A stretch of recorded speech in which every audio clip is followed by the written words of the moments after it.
through my office to pick my notes. And when I was going to the office is when suddenly I developed very, very intense pain in the chest. And I sat down and the pain continued. And it was very intense and very sharp. And I did call my doctor, Dr. Gachgua, of this hospital, who has been my doctor for the last 20 years. And I described him in brief how I was feeling. He asked me about the intensity of the pain, and I told him it was very, very, very intense. And as we were speaking, I started having a shortness of breath. And Dr. Gachgua instructed me to drop everything I was doing and get here to Karen as quickly as possible. He told me what I had described is not a good thing, and I should come here. And I went down through the lift to my car, and they instructed my people to very speedily bring me here. And by the time I was getting here, I was under a lot of pain and shortness of breath. And I found Dr. Gachgua and his team of paramedics were waiting for me, and quickly examined me. And he quickly made a decision that I must be admitted immediately for observation and possible treatment. And in fact, after I stabilized, he did tell me that had I been late for another 20 minutes, we would be talking a different story today. He did want to thank Dr. Gachgua and his team of doctors and paramedics and the nurses. They have really taken very good care of me. And he would have wanted me to stay a bit longer for further observation. But I've requested that he allows me to go home. And he thinks I'm quite stable to go home where he can look after me when from home. In any case, my home is not far away from here. And if there is any problem, I should be able to get back here. But as we speak, I'm okay. A little bit weak, but I feel better. The pain, the intense pain has gone away. What is there is very little pain. It is manageable for a man. A man must be able to study some of these small things. But in his assessment, I'm out of danger. But when I came in, it was very, very, very severe. And I want to thank the people of Kenya for their prayers. And I'm sorry, many came to see me. I was not able to see them. The doctor could not allow them because I needed a lot of rest. And I was at a very serious observation by a team of doctors and nurses. And therefore, I was not able to receive visitors. And I want to thank those who took their time to come and visit me. Millions of Kenyans who have been praying for me for my quick recovery. I really want to thank them and to say that I will remain forever indebted to them for their concern, for their love, and for wishing me quick recovery. Very unfortunate turn of events there during that particular time. Even as you were receiving treatment, a lot was going on in terms of Senate proceedings, the outcome of that. There's also a very active, legal proceedings on the same resuming on Tuesday. In the wake of all this, even as the doctor has recommended that, you have sufficient rest, at home. But maybe just tell us, will we be seeing you active? Will you respond to all these issues that are going? We're talking about a parliamentary outcome. We're also talking about a legal process which is so intense that has even involved a 3-judge bench. What will be your reaction towards all this? I think for now, my life comes first, my health comes first. It's unfortunate that when I was here in hospital, my brother and friend, President William Ruto, ordered for the withdrawal of my security from the hospital here. I've been here alone without a single officer looking after me. He ordered the withdrawal of security guards in my rural home in Nyeri, in my private home here in Karen, and all officers who are close to me were disarmed and given a warning that they should not be anywhere near me. I didn't know President William Ruto can be that vicious. I am shocked by how vicious a man I helped to be president, a man that I believed in, a man that I was persecuted when supporting him, could be so vicious against me when I'm literally fighting for my life in hospital. How cruel can a man be? As we speak today, the Deputy President of the Republic of Kenya, regarding Gachgua, has no single security officer around him. She's alone. And I am aware that a judge seated in Kirogoya, another one seated in Milimani, gave conservatory orders staying the proceedings of the Senate, which effectively means I'm Deputy President. But the President, in total violation of the court orders, viciously, with due security around me, again, to cripple the functions of my office. He ordered through the head of public service, Felix Koskei, that all officers in my office be sent on compulsory leave. Last night, all vehicles assigned to officers who work under me were impounded to cripple the office of the Deputy President. I don't understand this level of viciousness to a man who have been your deputy, who helped you to become president, irrespective of whatever he has done. At his lowest moment in life, when he's literally struggling to stay alive, you unleash such viciousness against him. I bear no grudge against anybody, but I had not seen that in President William Ruto. The man I'm seeing is not the one that I thought that I knew. I know there was concerted effort that I should not go to Kwale for the celebration. Wilson Airport were told that I should not go through Wilson Airport. All owners of helicopters were told that I should not be allowed to use any of them to go to Kwale. I don't understand. But as I say, I want the people of Kenya to know that as I go home today, I have no security. And it's good that they know. And if anything happens to me or my family, President William Ruto must be held to account.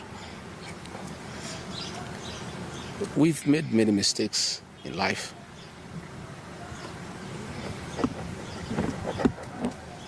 And we keep on learning. I trusted President William Ruto. The people of the region where I come from, the Mount Kenya region, trusted him. In fact, as we were preparing to go to office, nobody else trusted him. Musalia Mudavadi demanded that they must sign an MOU with him, which they did. Moses Wetangula demanded that they must sign an MOU with him, which they did. Amazon Kingi demanded the same. Alfred Mutua, everybody else. I'm the only man who trusted him. Verbally, because we are Christians. We used to go to church together. And as a Christian, I believed a fellow Christian that he would never betray me or my people. For the last 1 year, it's been very difficult for me. But I'm a very persevering man, very enduring. And what happened on Thursday is a culmination of continuous persecution and stress for a year. And when I look at it, probably it is history repeating itself. That President William Ruto wanted to take me the route President Daniel Arap Moi took Kenneth Matiba. He pushed Matiba up to getting a stroke and eventually dying. When I look to what the president is doing to me, especially now when I'm in hospital, crippling me, treating me like an animal, I think he wanted to take me the Matiba route. But God is gracious. It didn't happen that way. I hear many of his people are calling here asking whether I'm dead, whether I'll survive, whether I'll recover. They were celebrating. It's the most unfortunate thing that has ever happened in this country. That you can be so vicious to a man who helped you to be president. And the crime of this man, telling you the truth. Don't evict people without compensation, Mr. President. Mr. President, don't overtax people. You are killing them, you are killing their businesses. Don't force a housing program on people. If people do not want these houses, don't force them. My only problem with the president is just being truthful because nobody else can tell him. The framers of the 2010 Constitution wanted a deputy president who is elected as a buffer who can stand for the people. The charity we are being treated for, too, is get rid of an elected deputy president and appoint a control freak. A fellow you appoint who cannot ask a question, who cannot say anything.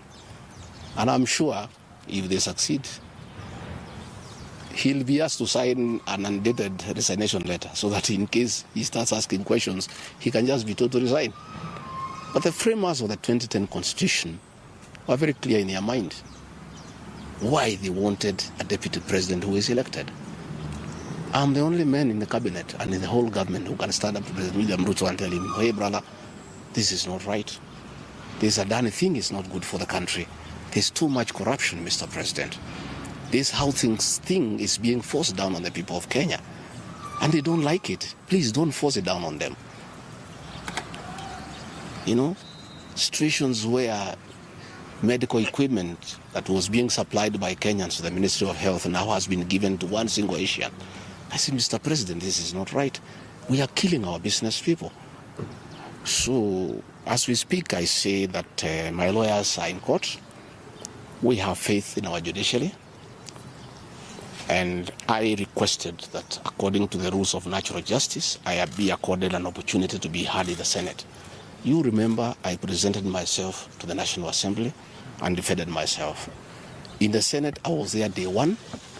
And even when the Speaker asked me to sit down to listen to the charges, I decided to stand up to face my accusers. I was there the following day. I was ready for cross-examination. The 11 counts is nothing but malice and fiction. It was a political game by the president to get rid of me. And looking at it, I don't think the president had any intention of ever working with me. I think he just needed me to help him win the election because of my mobilization capacity and the faith the Mount Kenya region has in me. So I should have been given an opportunity. I have asked my lawyers and they have told me The motion was not time-bound. What is time-bound is a select committee that should work for 10 days and then report to plenary. That committee was never constituted. So this matter should have continued and waited for me. I was ready for cross-examination so that I answer those 11 counts one by one, and I'm sure had I been given that opportunity, I would have persuaded the senators otherwise. I was not given that opportunity. When you look at the speed at which Rigathi Gachagua is being held at office, it's like the story of Simon Makonde. You remember that story? Yeah. One who died, who was born on Monday and by Sunday was buried. The kind of efficiency that has been exhibited in holding Rigathi Gachagua out of office, if this efficiency was being exhibited in the management of the affairs of this country, Kenyans would be very happy. What is the hurry? The framers of the Constitution gave the president 14 days to look for somebody to replace the deputy president. It gave Parliament another 60 days. That's a total of 74 days. Why is a job that was prescribed by the framers of the Constitution to be done within 74 days is being done in half a day? You must ask yourself that question. I think it's being hurried to circumvent justice to avoid the courts of law from interrogating this matter and making a decision. The courts told us they don't want to interfere with the process, to let the parliamentary process get finished and then go to them. We have gone to them now. It's over. The courts will interrogate the process and make a determination. But I ask, let the president obey court orders. Through a court order, Rigathi Gachagua is deputy president. Why doesn't he have cars? Why doesn't he have security? Why has his office been made dysfunctional? I think it's very important. But finally, I want to tell the people of Kenya that I don't feel safe. And for the first time, let me say that on 30th of August in Kisumu, undercover security agents entered my room in Kisumu and bagged it. And one of them tried to poison my food. But we detected it and we were able to escape the scheme. I was supposed to be killed through poisoning. On 3rd of September in Nyeri, another team from the National Intelligence Service came to Nyeri and tried to poison food that was meant for me and Kikuyu Council of Elders. I did report this matter to the National Intelligence Service, and the officers who were assigned to my office, I asked them to leave because I felt I was not safe. After the 2 attempts to assassinate me through food poisoning failed, it is when this impeachment motion was hatched. When my security was withdrawn here, officers from the National Intelligence Service have been hovering in every room, in every compound here, to an extent that I had to call my wife and my children to come and stay in my room, just in case they get entry to my room or compromise the people who are treating me. So Rigathi Gachagua and his family feel very exposed because these people have tried to kill us before. They have now tried to get us out of office. So I asked President William Ruto, my brother, I helped you to be president. Leave me alone. Leave my children alone. Do whatever you want, but let me live. Let me look after my children. You can do whatever you want with the country, but allow me to live. Because I was there for you when you needed somebody to be there for you. When you were in trouble and you needed a man who could stand with you, I stood with you, with my family. You have paid us in kind by being so cruel and vicious against us. We are simple people. We are a very small family. Let us be. Mr. President, I beg you, don't kill us. Don't kill my children. I don't have to have security. I don't have to have drivers. I don't have to have cars. Please allow me to have my peace. Hold and protect our Constitution. I ask the Chief Justice, Martha Koome,